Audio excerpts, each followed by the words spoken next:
ఇప్పుడు మరి ప్రకృతి లేదు కాబట్టి ఈ గర్ల్స్కి ఏం ప్రకృతి వచ్చింది కదా, అదే నేను అంటున్నా. వీళ్ళు ఏంటంటే లేదంటే పీసీఓడి ప్రాబ్లం లేదంటే నేను ఇదంతా ఎందుకు చెప్తానంటే వీళ్ళ తప్పు కాదు అని చెప్పడానికి. అది జనరేషన్ తప్పు. మనం అరిటాకులు తిన్న మనం వాళ్ళు ప్లాస్టిక్ పెట్లు తినడానికి వచ్చాం. ఇప్పుడు మీరు రోడ్డు పక్కన బండి దగ్గర ఆగితారండి, ఆడలు మగాళ్ళు అందరూ తింటున్నారు కదా. ఒక అరిటాకు వేసాక 2 ఇడ్లీ వేడి పెట్టినా, ఒక పూరి దమ్మి తీసినా అరిటాకు బుగ్గులా మాడిపోతుంది. ఇప్పుడు మీకు ప్లాస్టిక్ కవర్ వేసేస్తున్నారు, మీకు మాడినట్టు కనిపించదు, నలుపు కనిపించదు. కానీ అరిటాకు మార్చింది, అరిటాకును మార్చిన వేడి ప్లాస్టిక్ కూడా మాడుస్తుందిగా. మార్చి ప్లాస్టిక్ ఎప్పుడైతే మాడుతుందో సర్ఫేస్ అంటుకుంటుందిగా, అంటుకొని తినేది మనమేగా. అర్థమైంది? మన కూరలు ఏంటో వస్తున్నాయి. సాంబార్ అన్ని ప్లాస్టిక్ ప్యాకెట్లో కట్టి ఎస్తాడు. ఏం చేస్తాడు? చట్నీ కట్టాడంటే పొర చల్లగా ఉంటుంది. కొబ్బరి చట్నీ కట్టాడంటే ప్లాస్టిక్ కవర్. సాంబార్ కూడా అంతే పలసన కవర్ వేసి కట్టేస్తాడు. మీరు వెళ్ళి మంచి కాస్ట్లీ రెస్టారెంట్ నుంచి టిఫిన్ తెప్పిస్తున్నారు. వాడు సాంబార్ దేంట్లో వేస్తున్నాడు? పల్సండి మైక్రాన్లు చాలా చిన్నగా ఉన్న ఫుడ్ గ్రేడ్ కానీ ప్లాస్టిక్ కట్టలు ఇస్తున్నాడు.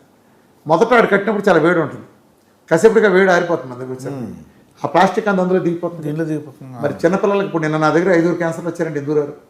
బయట ఫుడ్ ఎంత ఎక్కువైంది అంత అయింది. రెండోది ఏంటి, బయట ఫ్రెష్ చేయడు, ఫ్రిడ్జ్లో పెట్టి విపరీతంగా వేడి చేస్తే మనకు తెలియదు.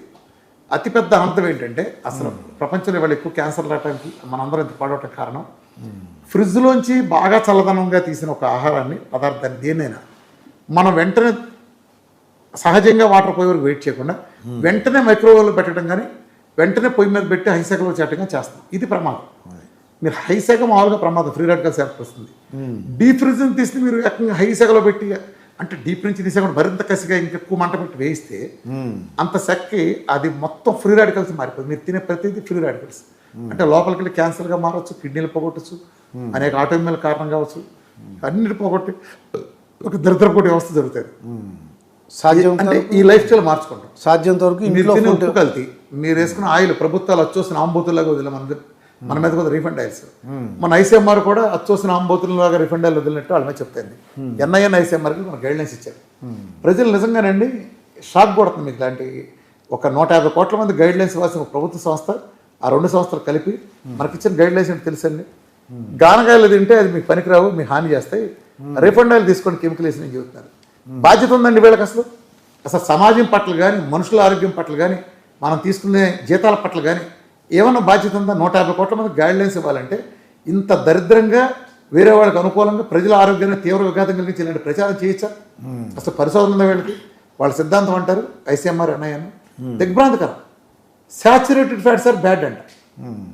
బులెటిన్ స్టేట్మెంట్ ఇచ్చారండి, ఒక బల్లగుతున్నట్టు ఇచ్చేసారు. అంటే ఏంటంటే ఒక మతంలో ఒకటి చెడ్డోడు అయితే ఆ మతం వాళ్ళందరూ తీవ్రవాదులు అంటారు అన్నమాట. అయితే మీ ఉద్దేశం ప్రకారం ఏ ఆయిల్ తీసుకోమంటారు? అది మామూలుగా ఏ ఆయిల్ ఇస్తే మీరు ఆయిల్లో 3 రకాలు ఉంటాయండి. Saturated fat, mono unsaturated fat, poly unsaturated fat, 3 రకాలు. ఏది తీసుకోమంటారు? జాగ్రత్తగా. శాచురేటెడ్ ఫ్యాట్లో మళ్ళీ 2 రకాలు ఉంటాయి. శాచురేటెడ్ ఫ్యాట్లో ఉండే రకాలు ఏంటంటే, ఒకటి నిజమైన శాచురేటెడ్ ఫ్యాట్లు, పామోలిన్ కానీ అలానే కోకోనట్ ఆయిల్ కానీ నిజమైన fully saturated fats. Okay, palmolein అంటే మన పామోలిన్ కాదు, పామోలిన్ వేరు, పామ్ ఆయిల్ వేరు. ఓకే, ఒరిజినల్ పామ్ ఆయిల్ అది మనం దొరకదులేండి, ఇండియాలో చుక్క కూడా దొరకదు, వదిలేండి గురించి దొరకదు కాబట్టి వదిలేసేది. ఇది కొబ్బరి నూనె. వీళ్ళు ఏం చేస్తారంటే పాలీ అన్సాచురేటెడ్ ఫ్యాట్లు కానీ మోనో అన్సాచురేటెడ్ ఫ్యాట్లు కానీ దాంట్లో దాన్ని హైడ్రోజనేషన్ చేస్తారు. ఈ మందులు, ఈ కంపెనీలు అమ్మే ఆయిల్ కంపెనీలు ఏం చేస్తారంటే అందులో సాచురేటెడ్ పాయింట్ తేటం కోసం వీళ్ళు, అంటే నిలవ ఉండటం కోసం, అంటే అది ఈజీగా పాడైపోయే రాన్సిడ్ అయ్యే కండిషన్ని ఎదుర్కోవడం కోసం, అంటే కుళ్ళిపోయే టైప్ ఉండే, వాసన వచ్చి ఓడోరిపోయి ఉండే వ్యవస్థ నుంచి తప్పించుకోవడం కోసం వీళ్ళు దాన్ని హైడ్రోజనేషన్ అనే కెమికల్ ప్రాసెస్ చేస్తారు. ఇది తీవ్రమైన హాని కలిగించేది. ఇది చేయటం వల్ల ఏమవుతుందంటే అప్పటివరకున్న పాలీ అన్సాచురేటెడ్ ఫ్యాట్ కాస్త అన్హెల్తీ సాచురేటెడ్ ఫ్యాట్ అవుతుంది. ప్రజలు గుర్తుంచుకోండి, అన్హెల్తీ సాచురేటెడ్ ఫ్యాట్.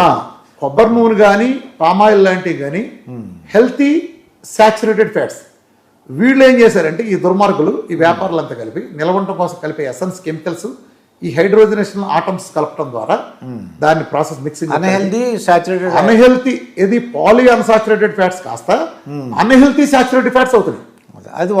ఈ సన్నాసాలు ఏం చేస్తారు? దాన్ని చూపించి చూసావా సాచురేటెడ్ ఫ్యాట్, అక్కడ ఏంటో నువ్వు అన్హెల్తీ సాచురేటెడ్ ఫ్యాట్ వేరు, న్యాచురల్ హెల్తీ సాచురేటెడ్ ఫ్యాట్ వేరు.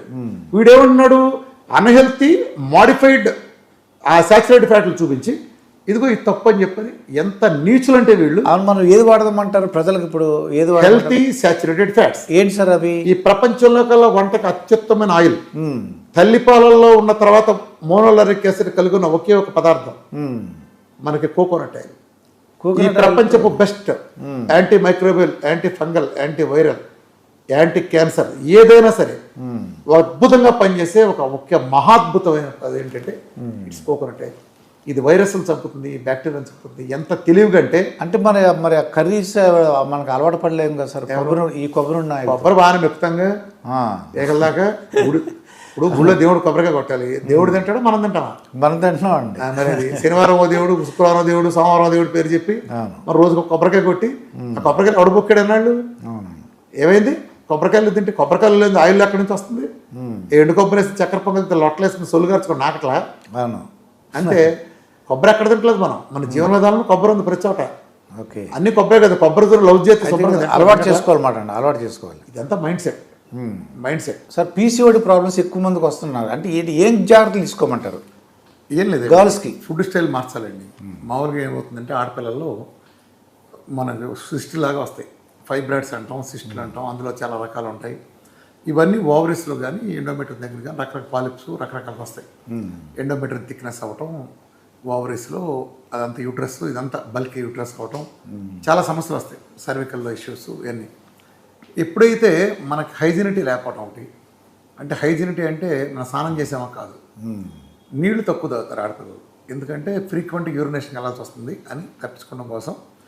అక్కడ మన ఇండియాలో బయట ఉమెన్ యూరిన్ వేసుకెళ్ళడానికి ఇబ్బంది ఉంటుంది కాబట్టి బయట ఏదైనా ఇది ఒక తీసుకుంటారు, అది తప్పు. ఎప్పుడైతే వీళ్ళు వాటర్ తక్కువ తాగుతారో మనం వీళ్ళు పాస్కి వెళ్ళినప్పుడు ఫోర్స్ రాదు. వాటర్ పాస్ యూరిన్ అనేది ఫోర్స్గా వెళ్ళారు. అప్పుడు ఏమవుతుందంటే మలినాలన్నీ పోవు. మనం యూరిన్ కిడ్నీ పని ఏంటి? మన చేత పాస్ పోంచుతారు, ఆ కిడ్నీ విసర్జించిన మలినాలన్నింటినీ బయట పంపడం దాని ధ్యేయం యూరిన్ ద్వారా అనుకోండి. మీరు ఫోర్స్ ఒక పైపులో వాటర్ ఉంటుంది, పాకుడు ఉంటుంది బాగా ఒక పైపు.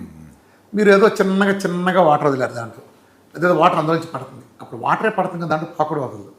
అదే దాన్ని మీకు 10 రెట్ల ఫోర్స్తో ఒక 10 HP మోటార్ నా ఇది బిగించండి, ఆ ఫోర్స్ ఇక్కడి నుంచి వాటర్ అక్కడ దాకా వెళ్ళింది అనుకోండి, ఏ పాకుడు మిగలదు దాంట్లో, క్లియర్గా వెళ్ళిపోతుంది వాటర్ని. అంటే ఆ స్పీడ్ క్లియర్ చేసుకెళ్తుంది. అలానే యూరిన్ కనుక ఎక్కువ ఫ్రీక్వెంట్గా వెళ్ళేవాళ్ళు ఇది చేసేవాళ్ళకి ఏ మలినాలు ఆ యూరినరీ ట్రాక్లో కానీ అక్కడ కానీ పోగుపడకుండా ప్రతి కణం వెళ్ళిపోతుంది. సో వాళ్ళు చాలా హెల్తీగా ఉంటారు.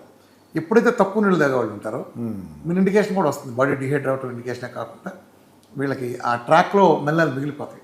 ఆ మిగిలిపోయినప్పుడు యూరినరీ ఇన్ఫెక్షన్స్ కంటిన్యూస్గా ఉంటాం. అప్పుడు దీనికి మందులు వాడతారు తప్ప ఇది మనం వాటర్ సరిగ్గా తాగప్పుడు డాక్టర్ చెప్పరు, వీళ్ళు చేయరు. అయితే వాటర్ ఎక్కువ తీసుకోవాలి, విపరీతంగా తీసుకోవాలి water. Number of time Uranus కట్టడం కూడా మంచిది. అలా వాష్అవుట్ అవుతుంది. 1, 2 ఏంటంటే సిస్టులు లాంటివి రాగానే డాక్టర్లు ఏం చేస్తారు, 4 సెంటీమీటర్లు 5 సెంటీమీటర్ చూడగానే ఓవరీలో రాగానే పీకేద్దాం, వేసేద్దాం మొత్తం ఓవరీ అంటారు. ఆడవాళ్ళకి వరమే అది, ఆడవాళ్ళకి మనం కాపాడేది అది. ఇప్పుడు కరోనా వచ్చింది, ఎవరన్నా సెలబ్రిటీ ఉమెన్ చచ్చిపోయిన పేర్లు చెప్పండి, మిమ్మల్ని అడుగుతున్నా. సెలబ్రిటీ ఉమెన్ పెద్దగా ఎవరు లేరు. ఒకవేళ ఆడాళ్ళలో చచ్చిపోయిన పేరు మీకు ఏమైనా తెలిసినా అది వాళ్ళకి వేరే ప్రాబ్లం, క్రానిక్ డిసీజ్ ఉండి దాంతోపాటు కూడా కరోనా వచ్చినప్పుడు వాళ్ళు దాంతో సరిపోతే ఈ అకౌంట్లోకి వెళ్ళిపోయారు. సో కరోనా ఆడాళ్ళ చంపద మగాళ్ళు చెప్పినట్టు.